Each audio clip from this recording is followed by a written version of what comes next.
والصلاة والسلام على رسول الله أما بعد فأعوذ بالله السميع العليم من الشيطان الرجيم من همزه ونفخه ونفثه بسم الله الرحمن الرحيم المرتبة الثانية دوسرا درجہ.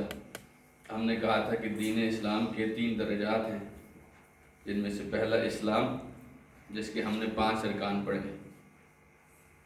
دوسرا ایمان، آج ہم ایمان کے بارے میں گفتگو کریں گے. شیخ الاسلام محمد بن عبد الوہاب رحمہ اللہ فرماتے ہیں الایمان وہو بضع و70 شعبہ. ایمان کے 70 اور کچھ مزید شاخیں ہیں. 70 اور کچھ مزید شاخیں. بضع و 70، 70 کا مطلب 70 اور بضع کا مطلب ہوتا ہے کچھ. یہ کچھ جو ہے، بضع جو ہے، یہ 3 سے لے کر 9 تک کے عدد کو بولا جاتا ہے. یعنی 70 سے اوپر 9 اور کر لیں آپ، یا اس سے کم. اتنی شاخیں ہیں ایمان کی. فَأَعْلَاهَا قَوْلُ لَا إِلَهَ إِلَّا اللَّهِ، ایمان کی سب سے بلند شاخ لا الہ الا اللہ کہنا ہے. وَأَدْنَاهَا إِمَاطَةُ الْأَذَى عَنِ الطَّرِيقِ، اور سب سے کم درجے کی شاخ راستے سے کسی تکلیف دہ چیز کو ہٹانا ہے. یعنی ایمان کی 70 سے زیادہ شاخیں ہیں. آپ جانتے ہیں کہ درخت کی کچھ شاخیں نیچے لگی ہوتی ہیں، کچھ اوپر لگی ہوتی ہیں، اور کچھ اور اوپر ہوتی ہیں. تو یہ شاخیں اگر آپ شروع کریں تو سب سے نیچے والی جو شاخ ہے یہ اماطۃ الاذی عن الطریق، راستے سے کسی تکلیف دہ چیز کو ہٹانے سے ایمان شروع ہوتا ہے، اور لا الہ الا اللہ تک جاتا ہے، جو کہ چوٹی ہے ایمان کی. اس کا مطلب یہ ہے، اچھا یہ بات جو ہے یہ رسول اللہ صلی اللہ علیہ وسلم کی حدیث میں ہے، اور اس حدیث میں مزید آپ نے فرمایا والحیاء شعبۃ من الایمان، اور حیا بھی ایمان کا ایک جز ہے، ایمان کی ایک شاخ ہے. اب یہ نہیں بتایا کہ یہ کس درجے کی ہے، لیکن ایمان کی ان 70 سے کچھ اوپر شاخوں کے اندر حیا بھی شامل ہے. یعنی حیا بھی ایمان ہے. تو اس سے پتہ چلتا ہے کہ آپ کا ایمان آپ کی نیکی کے ہر کام کو شامل ہے. اب یہ تو کوئی اتنا بڑا کام نہیں ہوتا کہ آپ کے راستے میں کوئی تکلیف دہ چیز آئی ہے اور آپ اس کو ہٹا دیں، لیکن اگر آپ ہٹاتے ہیں، راستے میں کوئی روڑا پڑا ہوا ہے، راستے میں کوئی ایسی چیز پڑی ہے جس سے گاڑی کا ٹائر پنچر ہونے کا خدشہ ہے، راستے میں کوئی ایسی گدلی چیز پڑی ہے جس کی وجہ سے لوگوں کے پاؤں یا کپڑے خراب ہونے کا اندیشہ ہے، راستے میں کوئی کانٹے دار جھاڑی ہے جو گزرتے ہوئے لوگوں کے کپڑوں کو یا جسم کو چھلنی کرے گی، یہ سب کا سب یہاں سے ایمان سٹارٹ ہوتا ہے. اور آپ کو بتاؤں یہ سب سے ادنا جو شاخ ہے، اس کے بارے میں رسول اللہ صلی اللہ علیہ وسلم نے فرمایا. آپ نے فرمایا میں نے ایک آدمی کو جنت میں دیکھا، اس نے صرف راستے میں آنے والی ایک ٹہنی کو ہٹایا تھا. وہ راستے سے گزر رہا تھا، ایک ٹہنی نے اس کو روکا، یعنی اس سے ٹکرائی، اس نے وہ ٹہنی توڑ کے دوسری طرف پھینک دی، راستہ اس نے صاف کر دیا. آپ نے فرمایا اس بندے کو میں نے جنت میں دیکھا. آپ تصور کریں جس ایمان کا سب سے ادنا درجہ اس طرح کا ہو، اس ایمان کا سب سے اعلیٰ درجہ وہ کس حیثیت کا ہوگا. اور رسول اکرم صلی اللہ علیہ وسلم سے حضرت ابو ہریرہ رضی اللہ تعالی عنہ نے پوچھا من اسعد الناس بشفاعتک یا رسول اللہ، اللہ کے رسول آپ کی سفارش کا قیامت کے دن سب سے زیادہ حقدار، سب سے زیادہ آپ کی سفارش حاصل کرنے والا خوشبخت ترین آدمی کون سا ہوگا؟ آپ نے فرمایا، سب سے پہلے تو آپ نے فرمایا کہ لَقَدْ ظَنَنْتُ أَلَّا يَسْأَلَنِي عَنْ هَذَا الْحَدِيثِ أَحَدٌ قَبْلَكَ، کہ مجھے پتا تھا کہ اس حدیث کے بارے میں تم سے پہلے مجھ سے اور کوئی نہیں پوچھے گا. لِمَا رَأَيْتُكَ حِرْصَكَ لِلْحَدِيثِ، میں نے تمہاری حدیث کے اندر جو تڑپ دیکھی ہے تو مجھے پتا تھا سب سے پہلے تم پوچھو گے. پھر آپ نے جواب دیا کہ اسعد الناس بشفاعتی یوم القیامہ من قال لا الہ الا اللہ خالصا من قبل قلبی، میری سفارش حاصل کرنے والا خوش بخت ترین آدمی قیامت کے دن وہ ہوگا جس نے خالص دل سے لا الہ الا اللہ کہا ہوگا۔ تو جس آدمی کو قیامت کے دن رسول اللہ صلی اللہ علیہ وسلم کی سفارش نصیب ہو جائے اس آدمی کے بخت کے کیا کہنے۔ تو یہ کیسے ملے گی؟ لا الہ الا اللہ کے ساتھ۔ تو یہ ایمان آپ کا سٹارٹ ہوتا ہے لا الہ الا اللہ سے، سب سے اونچی شاخ، اور اس کے درجے کم ہوتے ہوتے بالآخر یہاں تک پہنچتا ہے کہ راستے سے تکلیف دہ چیز کو ہٹانا۔ اور آپ کو میں نے جیسے بتایا کہ اللہ کے رسول صلی اللہ علیہ وسلم کی حدیث کے مطابق راستے سے تکلیف دہ چیز کو ہٹانا بھی جنت میں داخلے کا سبب ہے۔ تو ایمان سارے کا سارا جنت میں لے جانے کا سبب ہے۔ ان الذین آمنوا وعملوا الصالحات کانت لہم جنات الفردوس نزلا خالدین فیہا۔ وہ لوگ جو ایمان لائے اور انہوں نے نیک عمل کیے ان کے لیے اللہ تعالیٰ نے مہمان نوازی کے طور پر کیا تیار کیا ہے؟ جنتیں تیار کی۔ کون سی جنتیں؟ جنات الفردوس، فردوس کی جنتیں۔ آپ نے فرمایا فَإِنَّهَا أَعْلَى الْجَنَّةِ، یہ سب سے اونچی جنت ہے، سب سے اونچی جنت ہے۔ وَمِنْهَا تُفَجَّرُ الْأَنْهَارُ، اس جنت سے ہی تو ساری نہریں نکلتی ہیں۔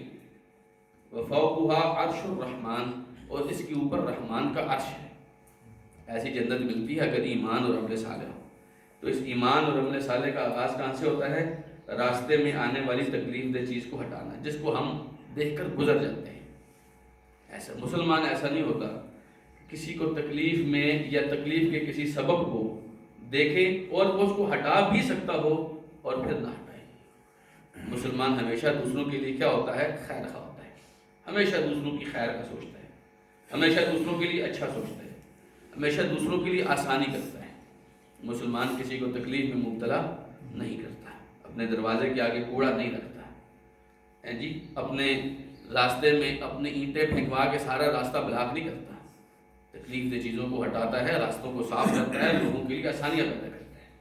تو بہرحال اس ایمان کے اندر حیا بھی ہے اور حیا ایمان کا شعبہ ہے، یہ رسول اللہ صلی اللہ علیہ وسلم کی حدیث کے مطابق ہے۔ اب اس ایمان کے 6 ارکان ہیں۔ کتنے ارکان ہیں؟ اسلام کے کتنے ارکان تھے؟ 5۔ یہ اسلام سے اوپر کا درجہ ہے۔ ہر کلمہ پڑھنے والا آدمی مسلمان تو ہے، لیکن ضروری نہیں کہ وہ ایمان والا مومن بھی ہو، مومن بھی ہو ایسا ضروری نہیں ہے۔ اور یہ بات بھی یاد رکھیے، ہم میں سے کوئی بھی کبھی بھی یہ دعویٰ نہیں کر سکتا کہ میں سچا پکا مومن ہوں، میں سچا پکا مومن ہوں، یہ ہم دعویٰ نہیں کر سکتے۔ یہ اہل سنت کا عقیدہ ہے۔ کیوں؟ ایمان دل کا معاملہ ہے اور دل کے اور اللہ کا معاملہ ہے، اس لیے آپ کسی کے ایمان کا فیصلہ بھی نہیں کر سکتے اور اپنے ایمان کا فیصلہ بھی نہیں کر سکتے۔ بعض علماء سے تو یہاں تک بات آئی ہے، ائمہ کرام سے، کہتے ہیں من قال انا مؤمن حقا فقل له انت منافق حقا، جو آدمی آپ سے کہے کہ میں سچا پکا مومن ہوں، اس سے کہو تم سچے پکے منافق ہو، کیونکہ جس دل کے بارے میں تم بات کر رہے ہو اس دل کا معاملہ اللہ کے ہاں ہے، تم اپنے بارے میں ایسا فیصلہ نہ کرو۔ مومن ہونے کا تو ڈائریکٹ مطلب یہ ہے کہ آپ جنتی ہیں۔ مومن ہونے کا تو مطلب جس ایمان کا سب سے ادنا درجہ بھی آپ کو جنت میں لے کے جا رہا ہے، وہ ایمان اگر آپ کو مجھے نصیب ہو جائے تو اس کا ڈائریکٹلی مطلب یہ ہے کہ ہم جنتی ہیں، لیکن ہمیں اس کے بارے میں علم نہیں۔ ہم کیا کہتے ہیں؟ انا مؤمن انشاءاللہ، میں انشاءاللہ مومن ہوں، میں انشاءاللہ۔ سورہ بقرہ میں کیا آتا ہے؟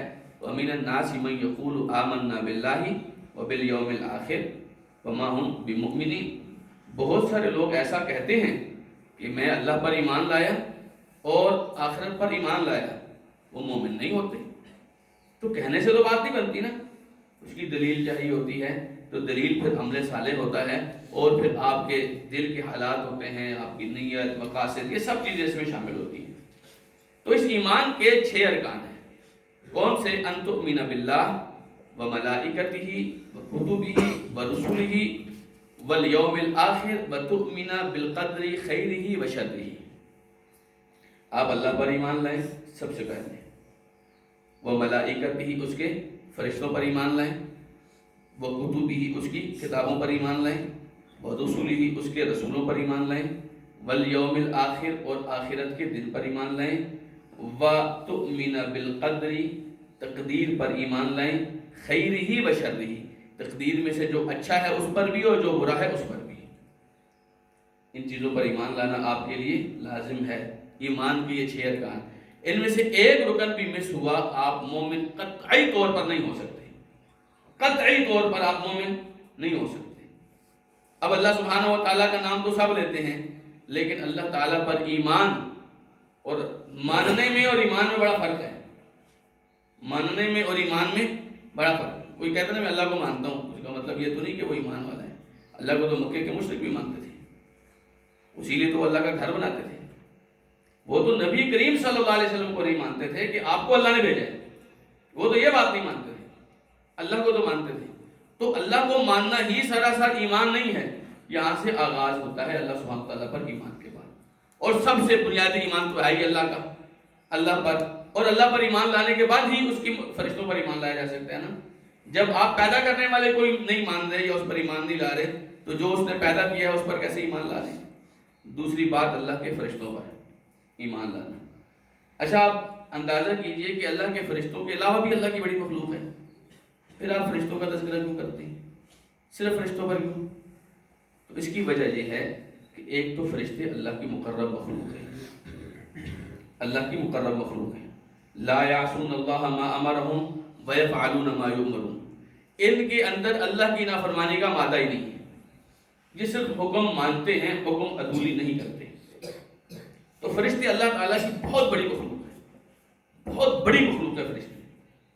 جبریل امین نے ایک دفعہ نبی کریم صلی اللہ علیہ وسلم کے سامنے اپنے پر کھولے، آپ نے فرمایا میں نے دیکھا 600 پر تھے، اور آپ نے فرمایا جب انہوں نے پر کھولے تو پورے افق پر جبریل ہی تھے، یعنی آسمان پر آپ کو جبریل کے علاوہ پیچھے کچھ بھی نظر نہیں آ رہا تھا جب جبریل امین نے پر کھولے۔ اتنی بڑی مخلوق ہے۔ اور ہم نے ایک دفعہ پہلے بھی ذکر کیا تھا کہ نبی کریم صلی اللہ علیہ وسلم نے فرمایا کہ وہ فرشتے جنہوں نے اللہ کے عرش کو تھاما ہوا ہے، وہ فرشتے اتنے بڑے ہیں، اتنے بڑے ہیں کہ ان کے کان کی لو سے لے کر کندھے تک کا فاصلہ، کان کی لو سے لے کر کندھے تک کا فاصلہ 70 سال کا ہے۔ آپ کو اتنی دیر میں پہنچتے پہنچتے 70 سال لگ جائیں گے۔ تو آپ اندازہ کیجئے کہ ایک فرشتہ ہے۔ تو اس طرح کے 4 فرشتے علماء کہتے ہیں کہ عام طور پر انہوں نے اللہ کا عرش اٹھایا ہوا ہے، اور 8 فرشتے قیامت والے دن اٹھائیں گے جس دن اللہ تعالیٰ بہت غصے میں ہوگا۔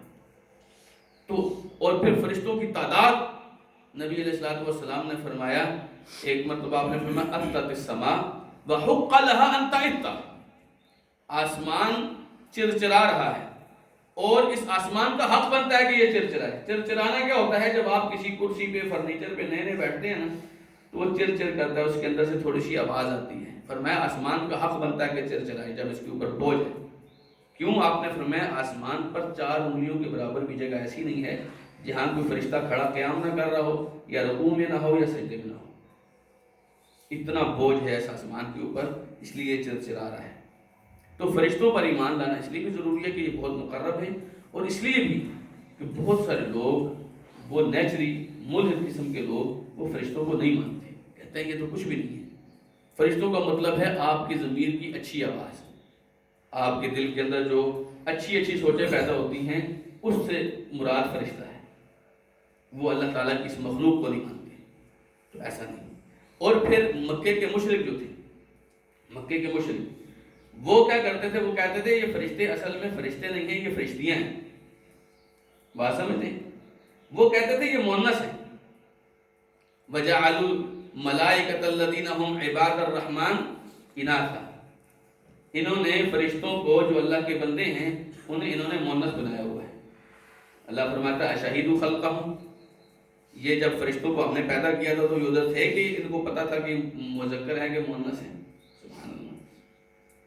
پھر ایک تو کہتے تھے نا مؤنث ہے، پھر کہتے تھے یہ اللہ کی بیٹیاں ہیں، یہ اللہ کی بیٹیاں ہیں۔ سبحان اللہ۔ اللہ فرماتا ہے کہ اپنے لیے تمہیں بیٹے پسند ہے کہ میرا بیٹا ہونا چاہیے، اور اللہ جو تمہیں بیٹے دیتا ہے اس کے بارے میں تم کہتے ہو کہ اللہ نے خود بیٹیاں رکھی ہوئی ہیں۔ ایسی بات کرتے ہیں؟ سبحان اللہ۔ پھر یہودیوں کا عقیدہ تھا یہودیوں کا، وہ کہتے تھے جبریل ہمارے دشمن ہیں۔ کیوں؟ وہ کہتے تھے جبریل جب بھی آتے ہیں وہ ہمارے خلاف ہی کوئی بات لے کے آتے ہیں۔ اب یہ اپنے حساب سے، اپنی نفسانی خواہشات کے حساب سے رسولوں کی نافرمانیاں کرتے تھے۔ جبریل جب بھی نئی وحی لے کر آتے تھے، کسی بھی نبی پر آتے تھے، وہ تو ان کی اصلاح کرتے تھے نا، تو یہ کہتے تھے ہر دفعہ جبریل ہمارے خلاف ہی باتیں لے کے آتا ہے۔ تو سورہ بقرہ میں اللہ سبحانہ و تعالیٰ نے فرمایا جو جبریل کا، میکائیل کا دشمن ہوگا وہ اصل میں اللہ کا دشمن ہے۔ تو اس لیے فرشتوں پر ایمان لانا ضروری ہے۔ اور فرشتوں پر ایمان کیسے لائیں گے؟ جیسے اللہ تعالیٰ نے بتایا ہے۔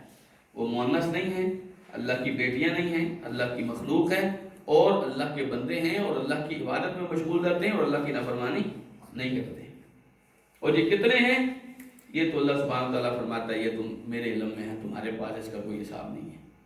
بس اتنی بات سمجھیے کہ رسول اکرم صلی اللہ علیہ وسلم نے فرمایا بیت المعمور ایسے ہی ہے جیسے یہاں پر دنیا میں ہمارے لیے بیت اللہ ہے۔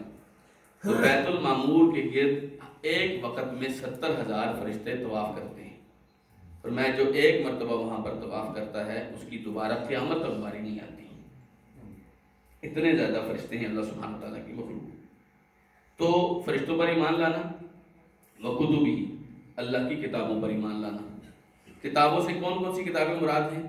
ہم دونوں طرح کی باتیں کرتے ہیں۔ جو کتابیں اللہ نے ذکر کی ہیں ان کتابوں کا نام لے کر ایمان لاتے ہیں۔ تورات کا ذکر کیا نا اللہ نے، زبور کا کیا، انجیل کا کیا، قرآن کا کیا۔ اسی طریقے سے فرمایا صحف ابراہیم و موسیٰ، ابراہیم اور موسیٰ علیہ السلام کے جو صحیفے ہیں ان کا تذکرہ کیا، ان کا نام لے کر ہم ایمان لاتے ہیں۔ اور جن کتابوں کا تذکرہ اللہ تعالیٰ نے نام لے کر نہیں کیا، بس اتنا بتایا کہ ہم نے کتابیں نازل کی، اللہ تیری ساری کتابیں جو ہمیں نہیں بھی پتہ ان کو بھی مانتے ہیں، اللہ کی کتابوں کو مانتے ہیں۔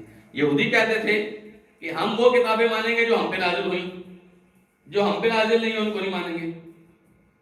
اللہ سبحانہ تعالیٰ فرماتے ہیں تم پہ نازل ہوئی وہ بھی میں نے کی ہیں، اور جو اس دفعہ محمد رسول اللہ پہ نازل ہوئی وہ بھی میں نے کی ہے، ماننا تو پڑے گا۔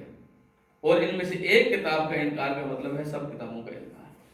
البتہ اس میں ہم مزید تھوڑی سی تفصیل یہ کرتے ہیں کہ قرآن مجید سے پہلے جتنی کتابیں تھیں سب کتابوں میں امتیوں نے اپنی طرف سے تحریفیں کی ہیں، ان کے اندر کلام اللہ اس طرح باقی نہیں ہے جس طرح اللہ تعالیٰ نے نازل کیا تھا۔ لیکن ہمارا قرآن اس پر اس طرح ایمان لایا جائے گا کہ اس کی ایک زیر زبر بھی کوئی بدل نہیں سکا، اس پر ایمان اس طرح لایا جائے گا۔ سمجھیں؟ ذالک الکتاب لا ریب فیہ، اس میں شک کی کسی طریقے سے کوئی گنجائش نہیں۔ تو یہ ایمان اس طریقے سے لانا بھی ہمارے لیے ضروری ہے۔ ان کتابوں کے بارے میں فرمایا یحرفون الکلم عن مواضعہ، وہ کلمے آگے پیچھے کرتے تھے، معنی تبدیل کرتے تھے، جگہ تبدیل کرتے تھے، ہاتھ رکھ کے معنی اور بتا دیتے تھے، تو مختلف انداز میں وہ تحریف کرتے تھے۔ لیکن ہمارے قرآن کے بارے میں فرمایا کہ انا نحن نزلنا الذکر وانا لہ لحافظون، اس کو ہم نے نازل کیا ہے اور ہم ہی اس کی حفاظت کریں گے۔ تو کتابوں پر ایمان آپ اجمالی اور تفصیلی، جس بارے میں ذکر کیا کہ ہم نے کتابیں نازل کی، بالکل نازل کی، جس جس کتاب کا نام لیا ہم اس کتاب کو بھی مانتے ہیں۔ تو رات کس پر نازل ہوئی؟ کون بتائے گا؟ ہیں جی؟ تو رات کس پر نازل ہوئی؟ موسیٰ علیہ السلام کے اوپر۔ زبور کس پر نازل ہوئی؟ داؤد علیہ السلام کے اوپر۔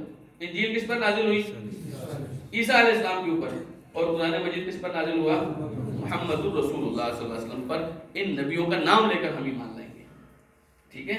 اسی لیے میں کہتا ہوں ان مجلسوں میں حاضر ہونا بڑا ضروری ہے تاکہ آپ کو ناموں میں غلطی نہ ہو۔ اس کے بعد جو تیسری چیز ایمان والی ہے وہ کیا ہے؟ برسولی، ہم اللہ کے رسولوں پر بھی ایمان لاتے ہیں۔ وَرُسُولًا قَدْ قَصَصْنَاهُمْ عَلَيْكَ وَرُسُولًا لَمْ نَقْصُصْهُمْ عَلَيْكَ، کچھ رسولوں کا ہم نے آپ کو بتا دیا ہے، بہت سارے رسولوں کا ہم نے آپ کو نہیں بتایا۔ تو جن رسولوں کے بارے میں ہمیں بتایا گیا ان رسولوں پر بھی ایمان لاتے ہیں، اور جن کے بارے میں نہیں بتایا گیا ہم ان پر بھی ایمان لاتے ہیں۔ ہم کسی ایک رسول کا بھی انکار نہیں کرتے۔ لا نفرق بین احد من رسولی، ہم اللہ کے بھیجے ہوئے رسولوں میں کوئی فرق نہیں کرتے۔ یہودی کرتے تھے، وہ کہتے تھے کہ ہمارے اوپر جو نازل ہوا ہم اس کو مانتے ہیں، تمہارے اوپر جو نازل ہوا ہم اس کو نہیں مانتے۔ اہل ایمان کو بتایا گیا کہ دیکھو تم نے فرق نہیں کرنا، فرق نہیں کرنا۔ نبی علیہ السلام نے تو یہاں تک بھی فرمایا ہے جس نے مجھے یونس علیہ السلام کے اوپر فضیلت دی، جس نے مجھے یونس علیہ السلام پر بھی فضیلت دی، اس نے غلط کیا. حالانکہ نبی علیہ الصلوۃ والسلام تلک الرسل فضلنا بعضهم علی بعض، یہ جو رسول ہیں فرمایا ہم نے ان میں سے کسی کو دوسرے پر ترجیح دی ہے، فضیلت دی ہے. ٹھیک ہے، ہم ایمان لانے میں تو فرق نہیں کریں گے، لیکن درجات کے حوالے سے آپ جانتے ہیں رسولوں کے اندر 5 نبی رسول ایسے ہیں جو اولو العزم کہلاتے ہیں، باقی رسولوں سے بڑھ کر ہیں.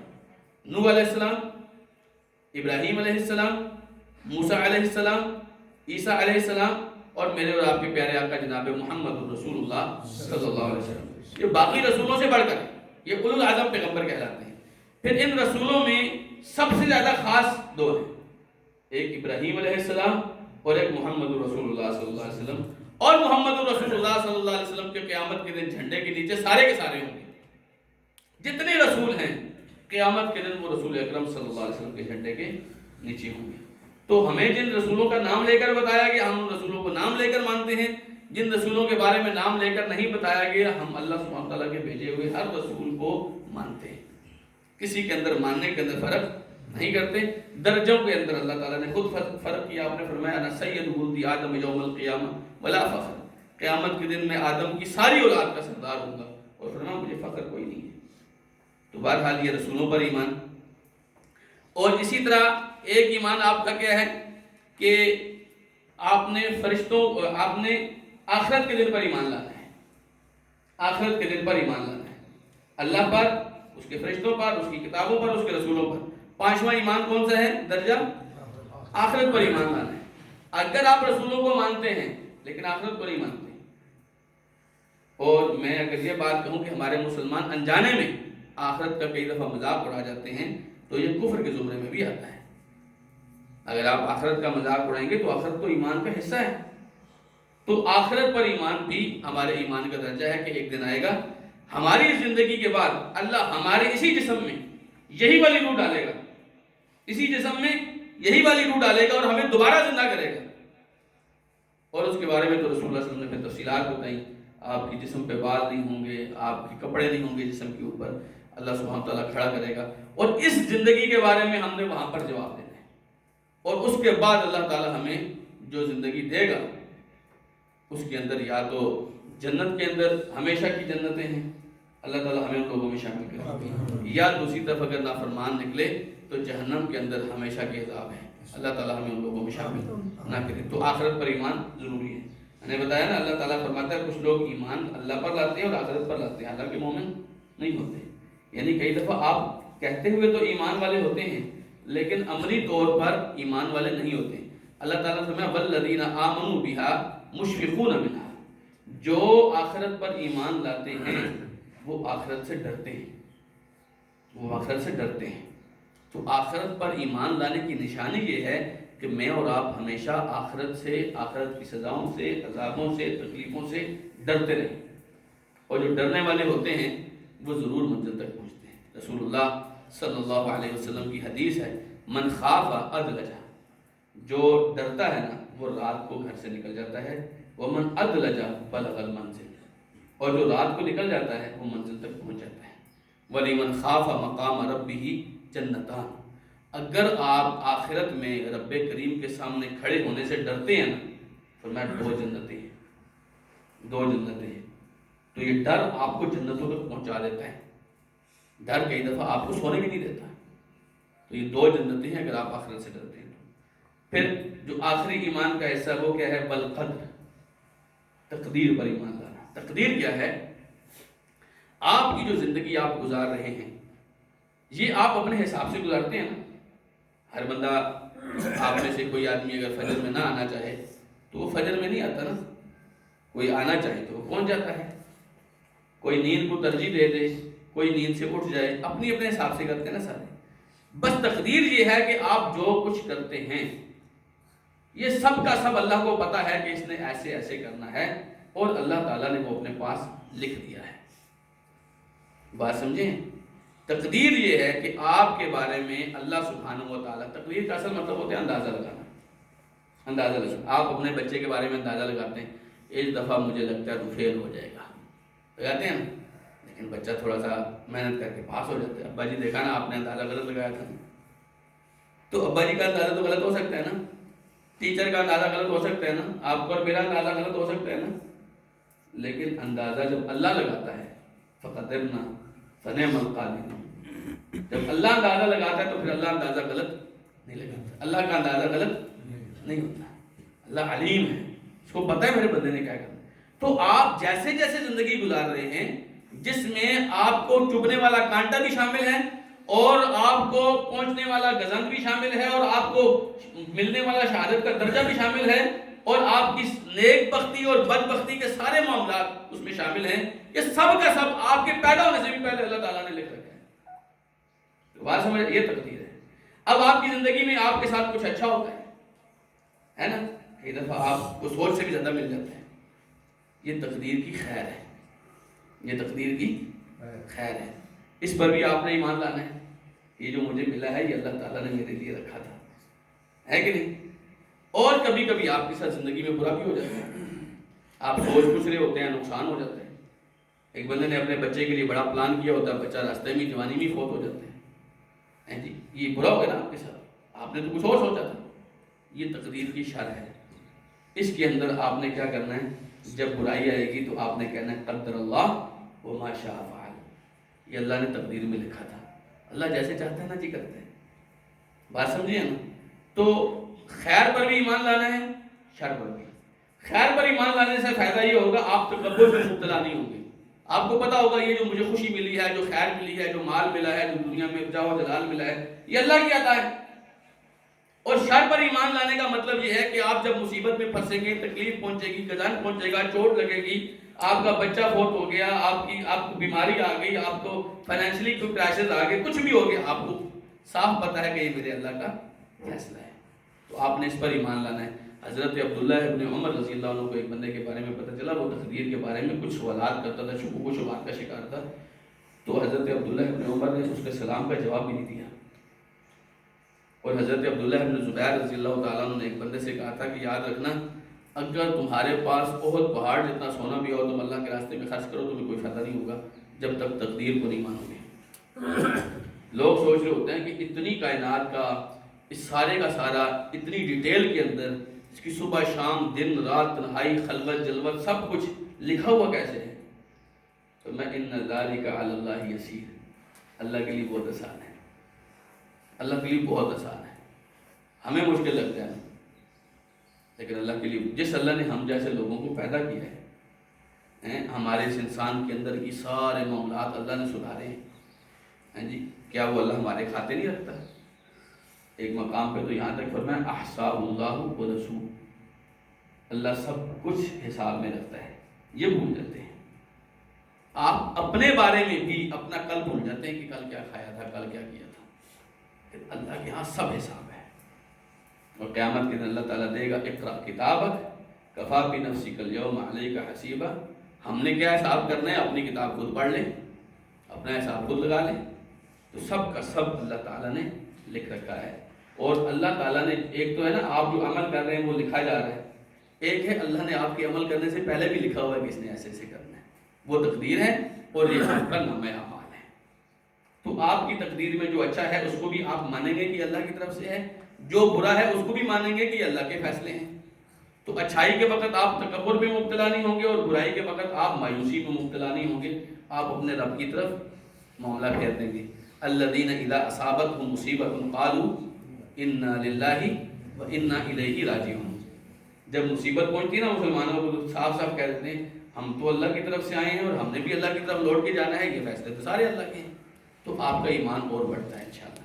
تو یہ 6 ارکان سمجھ آ گیا آپ کو، ایمان باللہ و ملائکتہ و کتبہ و رسولہ والیوم الآخر والقدر خیرہ و شرہ، دونوں کا تقدیر کا ذکر اس لیے کیا، بسا اوقات انسان یہاں پر غلط فہمی کا شکار ہو جاتا ہے، جب اچھائی ملتی ہے تو کہتا ہے دیکھا نا میں نے ایسے کیا تھا تو آج الحمدللہ ہے کدھر پہنچ گیا ہوں میں، اور جب برائی ملتی ہے تو کہتا ہے بس اللہ تعالیٰ کو ہم ہی ملے نعوذ باللہ، نہیں، آپ نے دونوں چیزوں پر ایمان لانا ہے، خیر پر بھی اور شر پر بھی۔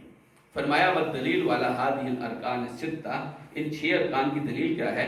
اللہ تعالیٰ نے فرمایا لیس البر ان تولوا وجوہکم قبل المشرق والمغرب ولكن البر من آمن باللہ والیوم الآخر والملائکۃ والکتاب والنبیین. نیکی یہ نہیں ہوتی کہ آپ منہ مشرق کی طرف کریں یا مغرب کی طرف کریں. اصل میں یہ یہودیوں کے اعتراض کا جواب ہے جب وہ کہتے تھے کہ پہلے انہوں نے بیت المقدس کی طرف منہ کیا ہوا تھا، اب بیت اللہ کی طرف کر لیا ہے، یہ کون سا طریقہ کار ہے؟ فرمایا یہ تم کیا چیزیں شمار کر رہے ہو، اس میں ہدایت اور گمراہی کا کیا معاملہ ہے؟ نیکی تو یہ ہوتی ہے کہ آپ اللہ پر ایمان لائیں، آپ نبیوں پر ایمان لائیں، آخرت کے دن پر ایمان لائیں، فرشتوں پر ایمان لائیں، کتاب پر ایمان لائیں. نیکی تو یہ ہوتی ہے. ٹھیک ہے، تو ایمان اصل نیکی ہے. ایمان اصل کیا ہے؟ نیکی ہے. اور نیکی اصل میں کیا ہے؟ ایمان ہے. نیکی اصل میں کیا ہے؟ ایمان ہے. بعض لوگ یہ سمجھتے ہیں کہ ایمان کا مطلب ہے دل میں یقین کرنا اور زبان سے اقرار کرنا. ہیں جی، الایمان تصدیق بالقلب و اقرار باللسان. حالانکہ قرآن و سنت سے پتہ چلتا ہے کہ ایمان کے 3 جز ہیں، ایک تصدیق بالقلب، ایک اقرار باللسان اور ایک عمل بالجوارح. آپ جو عمل کرتے ہیں وہ بھی ایمان ہے. دیکھیے جیسے ہم نے پڑھا کہ آپ نے راستے سے کوئی تکلیف دہ چیز ہٹا دی، یہ ایمان ہے. آپ شرماتے ہیں، آپ شرماتے ہیں اور شرماتے شرماتے آپ برائی نہیں کرتے ہیں جی. لوگوں کو شرم برائی سے بہت زیادہ روکتی ہے. یہ ایمان ہے، یہ ایمان ہے. تو نیکی ایمان ہے اور ایمان نیکی ہے. یہاں پر کیا فرمایا کہ نیکی یہ ہوتی ہے کہ آپ اللہ پر ایمان لائیں، رسولوں پر، کتابوں پر، جی آخرت کے دن پر، فرشتوں پر ایمان لائیں، تو یہ نیکی ہے. اسی طرح فرمایا انا کل شیء خلقناہ بقدر، کہ ہم نے ہر چیز ایک اندازے سے بنائی ہے، تقدیر کے مطابق بنائی ہے. تو یہ قرآن ہے نا، اس قرآن کو مانیں گے، یہ ہماری تقدیر کا حصہ ہے. تو ایمان کے 6 ارکان ہیں اور قرآن سے ثابت ہے. اس کے بعد کا جو درجہ ہے وہ احسان کا ہے. کون سا درجہ ہے؟ اب ایمان کے اندر ایک اور چھوٹا دائرہ ہے. اسلام بہت بڑا دائرہ ہے، اسلام بہت بڑا دائرہ ہے. اس میں کئی لوگ ظاہری طور پر کلمہ پڑھ کے بھی داخل ہو جاتے ہیں، جیسے منافق بھی. اب وہ کلمہ پڑھ کے اسلام کے دائرے کے اندر تو داخل ہو جاتے ہیں جی. فرمایا کہ من قال لا الہ الا اللہ واقام الصلاۃ وآت الزکاۃ، جس نے لا الہ الا اللہ پڑھا اور نماز ادا کی اور زکوٰۃ ادا کی، فرمایا کہ حرم علینا مالہ و دمہ و عرضہ، اس کا مال، اس کا خون، اس کی عزت ہمارے اوپر حرام ہوگی. وحسابہم علی اللہ، لیکن ان کا حساب اللہ لے گا. اب وہ سچے دل سے کہا، جھوٹے دل سے کہا، منافقت کی، وہ حساب اللہ کے ساتھ ہے، ہمارے ساتھ نہیں.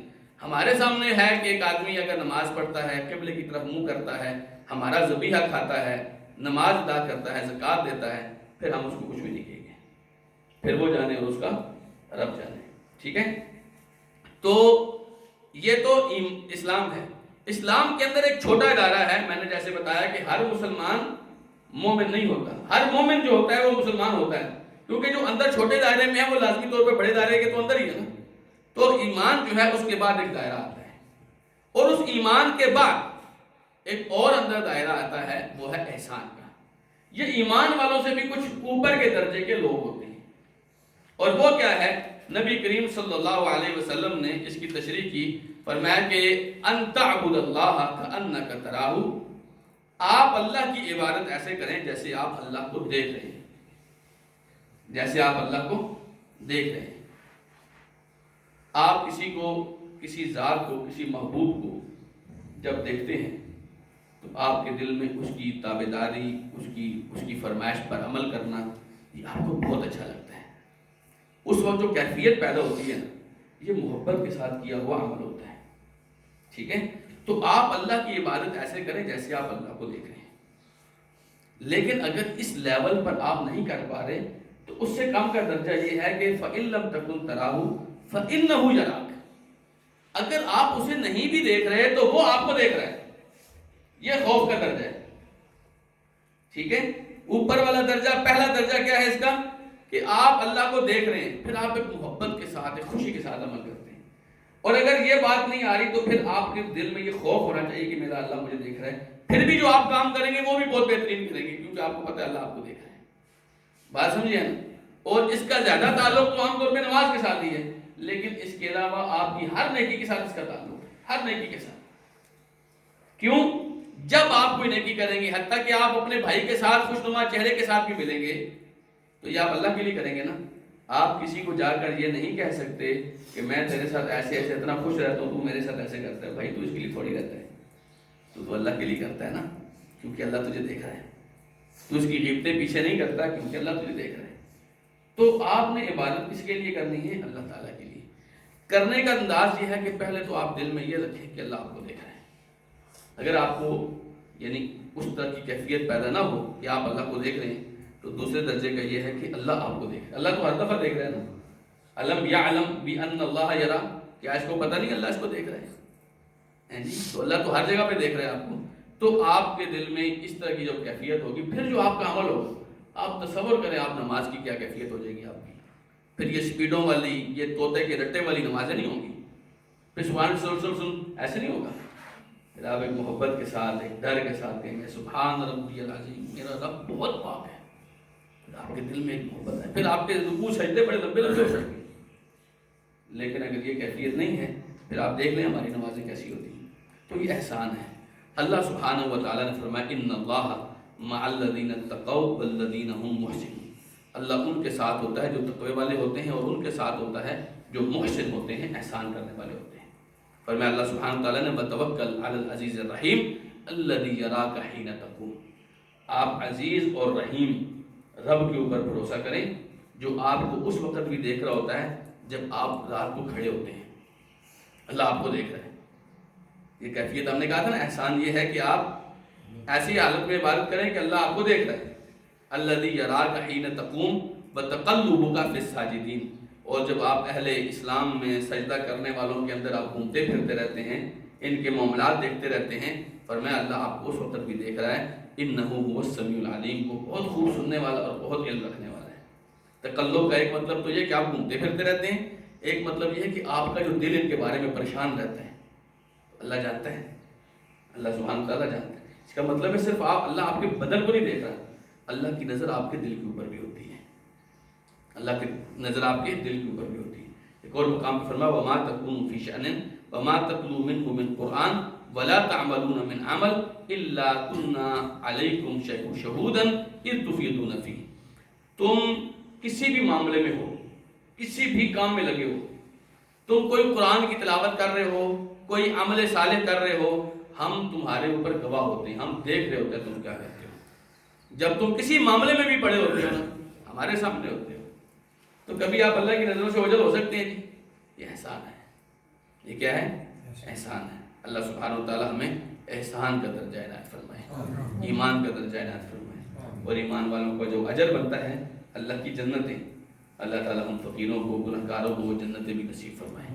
کل ہم اس سارے جتنی ہم نے یہ تینوں چیزیں پڑھی، اسلام، ایمان اور احسان، اس کی دلیل بھی پڑھیں گے حدیث رسول صلی اللہ علیہ وسلم سے، اور پھر انشاءاللہ آگے چلیں گے۔ جزاکم اللہ خیرا، وآخر دعوانا الحمدللہ رب العالمین۔